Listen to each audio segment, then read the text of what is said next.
պետք է ասեմ, որ հեռանկարները շարունակ նեղույցի մեջ են գնում, որովհետև այդ հնարավորությունները, որ մենք պիտի ունենայինք մի պետության մասնակցության, որը համոզված էր Ղարաբաղի խնդիրի պաշտպանության, ինքը հետ է գնում, եւ մենք չենք կարողանում պատգամավորներին համոզել, հակառակ որ վերջին իրենց մասնակցությունը եղավ էական 12 պատգամավոր դեղի, եկավ մի հանդիպման, որով կազմակերպված էր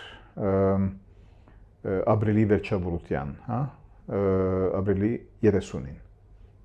Բեռնի խորհրդարանի մեջ։ Դա հասկացնել տալիս է, որ մեր սլակները քչանում են,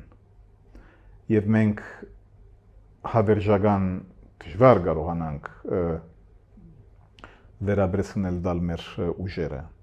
Կարող ենք, բայց հնարավորությունները քչանում են։ Եվ նրա համար է, որքանալ ես գտնվեմ սրա մասին շատ վերաբախ, սակայն հստակ որոշում ունեցող 7 հունիսի հաջորդ խորհրդարանական ընտրությունները Հայաստանում շատ մեծ դեր պիտի ունենան այս խնդրի հենց կապված։